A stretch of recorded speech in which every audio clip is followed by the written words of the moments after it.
Good morning. As you can see, the settings has changed. We are at Bosco Hotel in Guatape. But before we got there, recap. So I did not know what we were doing, but I had a pretty strong inkling of what we were gonna do because that's the only thing that I was not allowed to book for some reason. It's hard when you're traveling with a partner. It's really hard to keep activities a secret because you have to plan your days and make sure that, because she plans everything, so it's really hard for me to be like, don't do paragliding because I want it to be a surprise for you. Right? It's such a. So we woke up in the morning. We had smoothies. The car picked us up. Yeah, and took us all the way up the mountains, like 45 minutes. Yeah. Above the city, something like that. It was a long and nice drive. It was beautiful. Yeah. And then they show you a little video of. Wait, we get there. Oh, sorry. You have to register and sign your life away, and then they give you a little coupon so you can give to the pilot, and then they show you a little video, and then you go to the pista. Yeah. Yeah.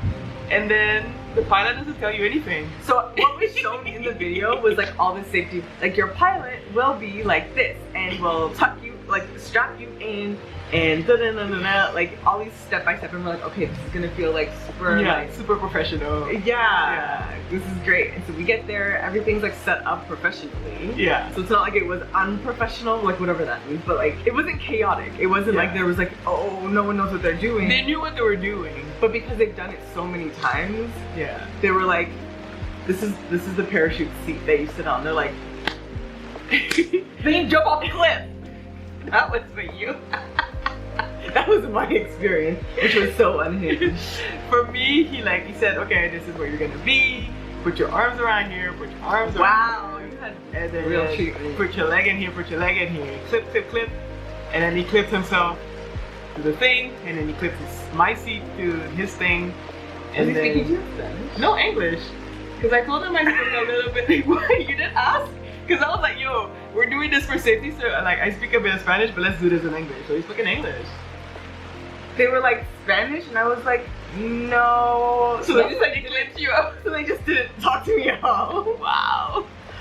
Cool. So I don't really know what to tell you guys. Do you know your pilot's name? No, I don't know my. Do you think if they do? Come on. So make sure you fly with Sebastian then. My pilot was Sebastian. My pilot was... And he explained what he was doing. Yeah. My pilot was a young man. A young man wearing a face mask. Oh my god. And kept saying for me to sit up in the seat, and I was like, I literally don't even know what the seat looks like. I've not once understood this contraption, but I'm in the sky. So you have to understand, they clip stuff in like 10 or 15 seconds, and then run off the mountain and stuff. It's like, wait. Like for me, he explained, he said, okay, we gotta run, just make sure you keep running, and then you sit. And then so I ran, but at some point, like, your legs are in the air, so you're not running, but it was like, run. I'm like, okay, so I just pretended to run while we're in the air. Really? And then he was like, okay, sit. Yeah. I could have died. I could have died because he ran, and at first I was like, no, and I stopped the whole operation. I was like, he's going to put my hand somewhere. I'm like, what am I doing? And I think the guy that pulled us to come off, he was just kind of like, and it went like this. So I'm in the chair like this. Like, ah! And that was the way that I was sitting. So when he told me to sit, I was like, I don't even know what the back of me looks like to be sitting up properly. Yeah. And just dangling. Damn. And then, okay, so then continue here. So then, yeah, we flew around. It was nice, very calm, very quiet. No, I'm so sorry. I don't want to steal this moment from you, please.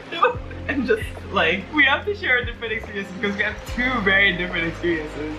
So me and Sebastian, we just circled around. He gave me the GoPro stick and it was tied up to the thing, but he still gave it to me, so we did around recording. At some point, like, there was another paraglider above us who almost clipped us because I don't know how to explain it talking to you guys, but like the parachute's actually very high. Like it's nowhere like near string. close. Yeah, the string and the parachute itself, it's super high. So you have to really be aware as a pilot of like where you are and where the other pilots are, and yeah, the another pilot almost like kicked us. It was Scary. yeah. Well, it wasn't scary because Sebastian was like calm. He was like they were whistling at each other, the two of them, because I guess that's how they communicate. Oh yeah, the video said they had walkies, but they didn't. I didn't see any walkies on Sebastian. I didn't hear any. They had cell phones. Yeah, they did. But yeah. And honestly, this was a great experience.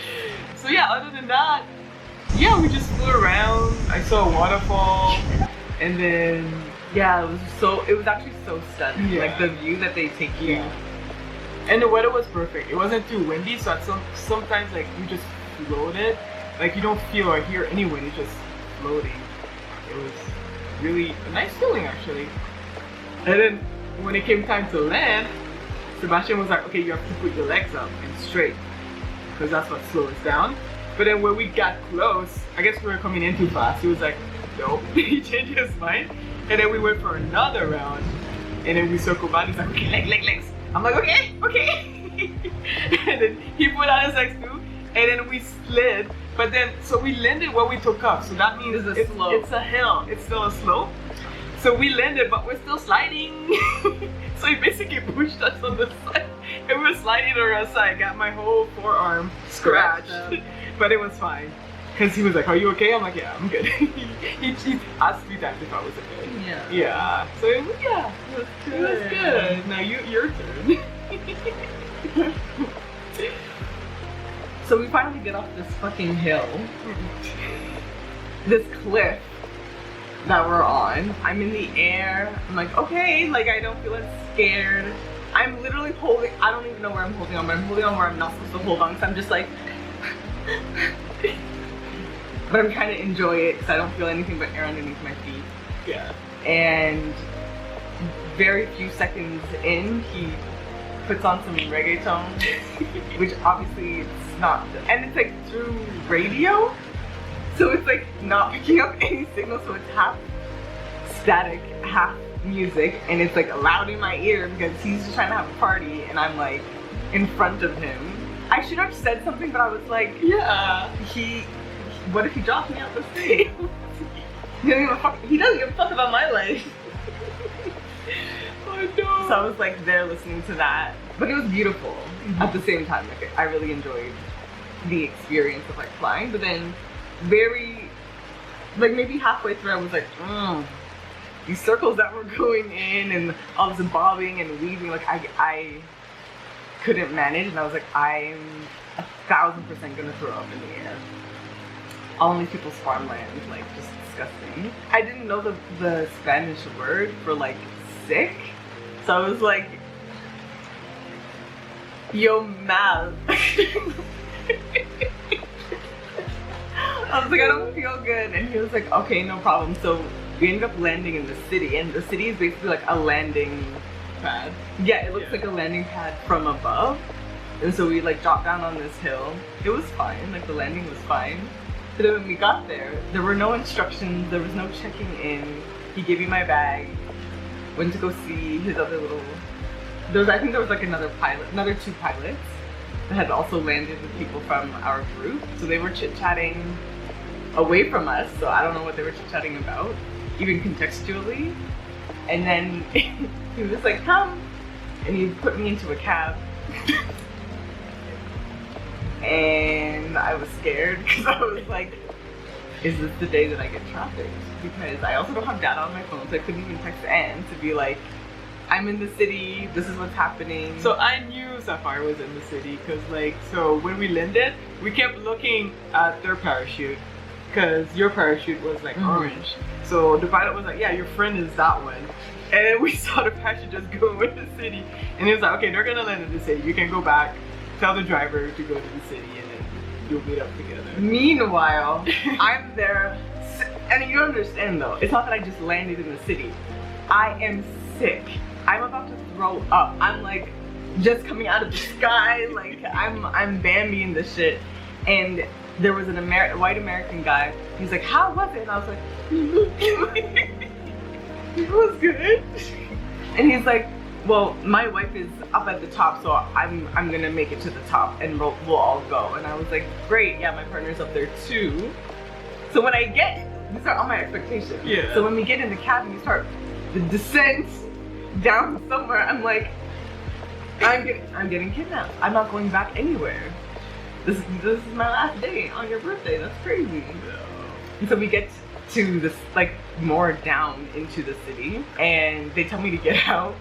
And I'm standing by the side of the road, and I was like, am I? Meanwhile, I'm in the cab with William, who's our driver, and he keeps getting calls and calls and calls, and he gets more and more frustrated. And like, I think 3 calls in a row, he said, yeah, I'll be there in 2 minutes. But like in Spanish, it was dos minutos. And I'm like, damn, what's going on? And I guess you were just being taken somewhere. I was being taken somewhere. So we met outside a gas station. Yeah. And then when I saw Anne's pretty little head, I knew that everything was gonna be over. Yeah. But there was another girl next to me, and I don't know what happened to her. That was our paragliding. That was the paragliding trip. William took us back to Poblado, and it was fine. Everything was fine.